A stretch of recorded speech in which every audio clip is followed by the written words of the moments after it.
Sebelum menjelaskan ini, terlebih dahulu saya akan menjelaskan kelas stack.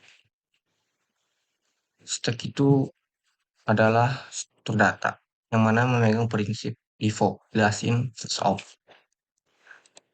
Jadi itu ibarat tumpukan buku yang ditumpuk, di mana yang terakhir ditumpuk akan pertama yang diambil. Intinya seperti itu. Jadi di sini adalah konstruktor untuk menyimpan data-data stack.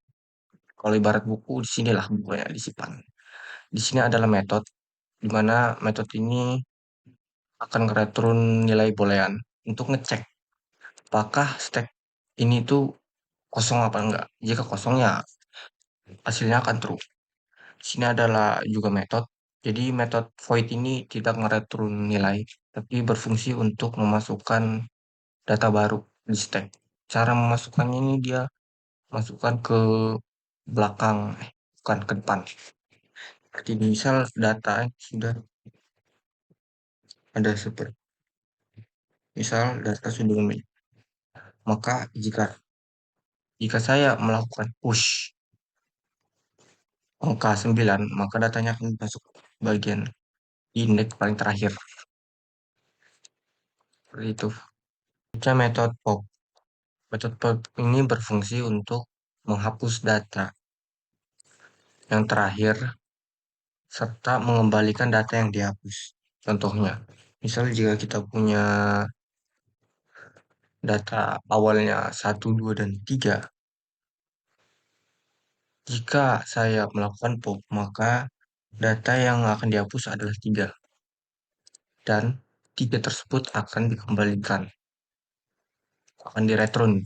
Tapi jika bisa juga tidak direturn. Selanjutnya dev pick. Dev pick ini hampir sama kayak pop, tapi bedanya dia hanya mengembalikan, tidak menghapus. Awalnya cek dulu apakah stacknya di kosong.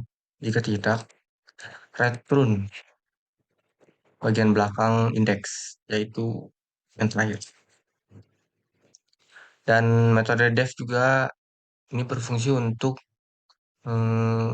menghitung jumlah item jumlah elemen yang ada di stack. Misalnya jika stack seperti ini, artinya jumlah elemennya adalah 3. Maka itu yang akan direturn.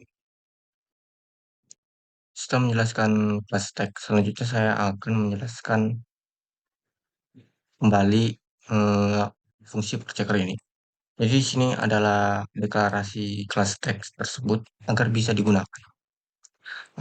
Ini adalah state true. Jadi pertama-tama kita anggap bahwa simbol string ini true. Jadi kita anggap benar lah. Setelah itu ini adalah state index. Jadi sederhananya logikanya seperti ini. Contohnya, misal jika simbolnya adalah seperti ini. Dikit-dikit ya. Banyak-banyak. Awal-awal masing-masing simbol ini ada berapa? Ya, 5. Artinya kita akan melakukan iterasi 5 kali. Pertama-tama pasti stepnya kosong. Kalau oleh dari itu kita akan masuk ke simbol index string. Artinya kita akan mengambil dulu dari awal. Intinya kita akan mengambil hmm, kurung di awal. Kita merasa apakah simbol ini kurung. Jika iya, masukkan ke stack. Ya, benar. Karena dia kurung. Kita lanjut ke iterasi selanjutnya. Di iterasi selanjutnya, apakah di sini masih buka kurung? Iya. Jadi kita langsung push. Kayak iya.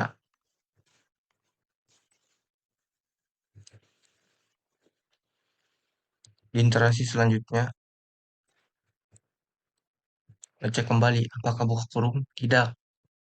Nah, akan masuk ke blok kode sini.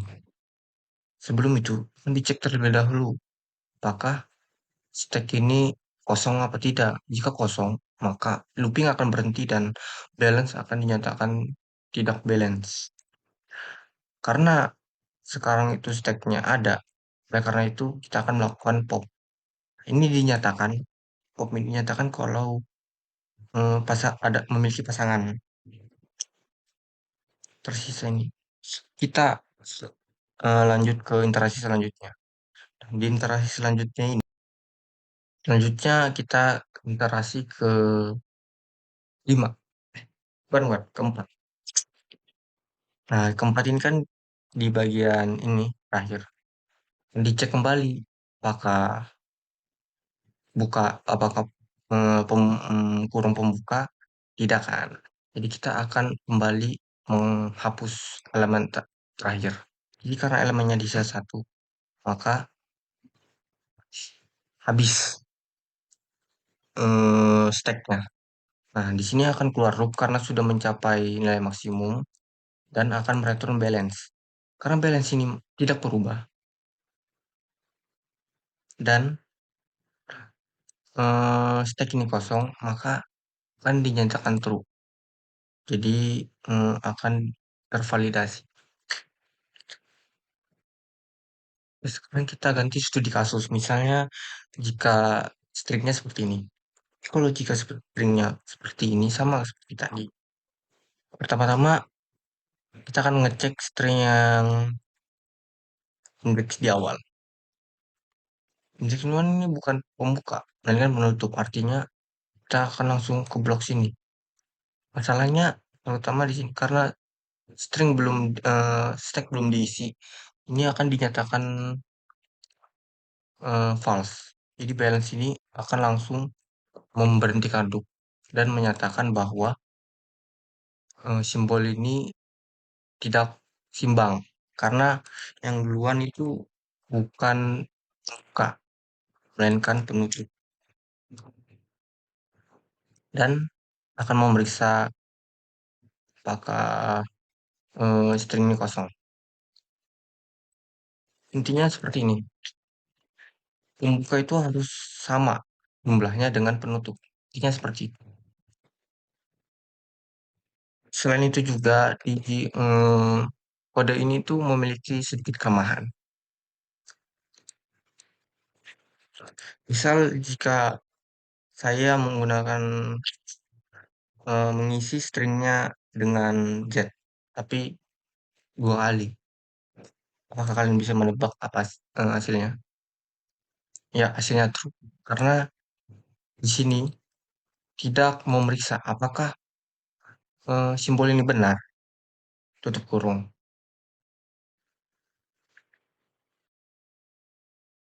Nah, kan kita tahu kalau ini tuh seharusnya tidak valid. Jadi sebenarnya ada solusi untuk mengatasi permasalahan ini. Jadi kita akan menambahkan itu blok kalau alih jika simbol sama dengan tutup kurung. Kita salin kodenya ke ini, perbaiki identitasnya dulu dan jika tidak maka kita langsung balance-nya udah nggak pas.